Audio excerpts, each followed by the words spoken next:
একজন একটা দাবি তুলে নির্বাচনকে পিছিয়ে এবং নির্বাচনের অবস্থা সর্বনাশ করে দিয়ে এই জাতির সর্বনাশ করতে যাচ্ছে। আমি দেখলাম চায়নাতে আর কি দেখছি ঢাকায়, ওদের মধ্যে ঐক্য আছে, পুরা জাতি ঐক্যবদ্ধ। ইরানে কি দেখলেন বলেন তো?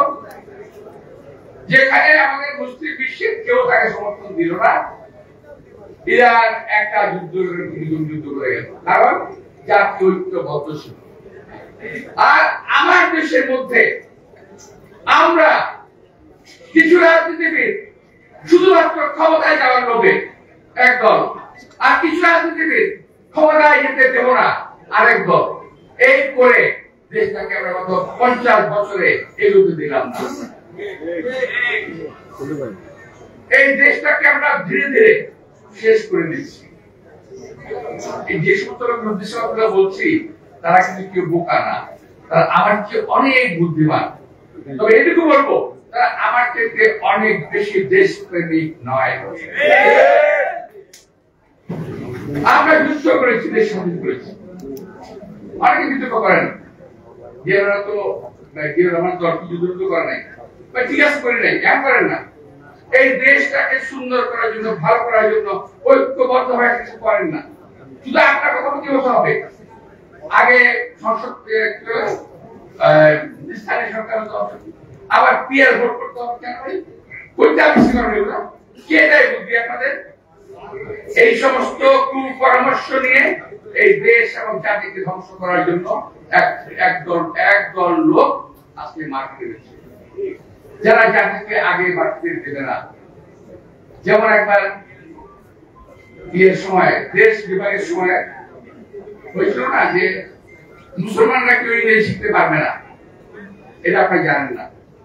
ব্রিটিশের সময় ছিল কি, মুসলমান ঘরের কোন ছেলে মেয়ে দূরের কথা,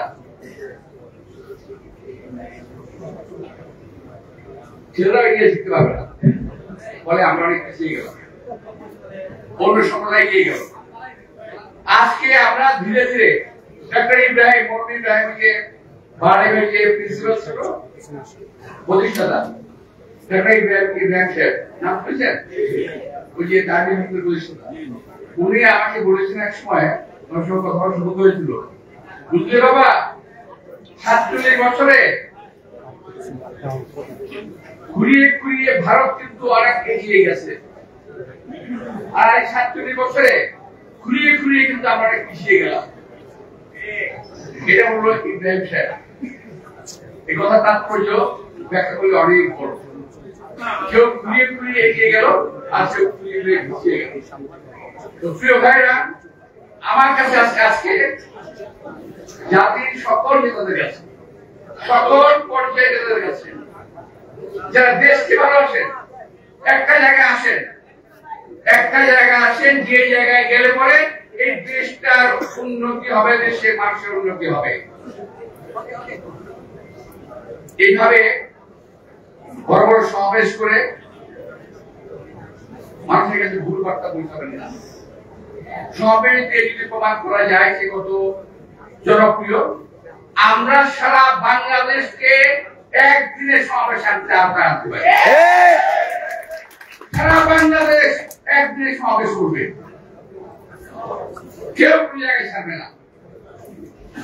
এটা তো সিস্টেম হলো না। তো সুতরাং আমি সবাইকে অনুরোধ জানাবো, এই সমস্ত একজন এই সমস্ত আউট ফাউল কথাবার্তা বলেন না, মনে করবেন না ছবি চালার লোক বলেই সুখী হয়ে যাবে, সুখী না। আপনারা এই সমস্ত কথাবার্তা বলে দেশবাসীকে বিভ্রান্ত করবেন না।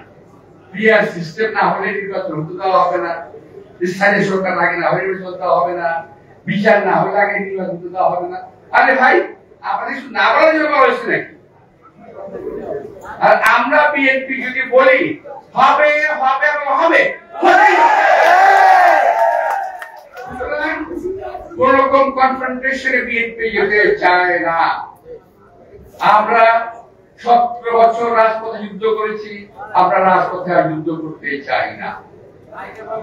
আমরা আমার ভাইয়ের সঙ্গে যুদ্ধ করতে চাই না, আমার বন্ধুর সঙ্গে, দেশের মানুষের সঙ্গে যুদ্ধ করতে চাই না। আমরা চাই এই দেশের শত্রু যারা আছে তাদের বিরুদ্ধে ঐক্যবদ্ধ হয়ে এই দেশটাকে সুন্দর এবং সামরিক ভাবে গড়ে তুলব। আসুন আমরা ওই জায়গায় যাই যেখানে গেলে এই দেশের মঙ্গল হবে। আমরা ওই কাজটা করি যে কাজটা করলে এই দেশের মানুষের মঙ্গল হবে, আপনি আর আমি শান্তি মতো ঘুমাতে পারবো। আপনাদের সবাইকে আন্তরিক শুভেচ্ছা ধন্যবাদ জানিয়ে, আমার প্রিয় সাংবাদিক ভাইদের কাছে একটা অনুরোধ জানিয়ে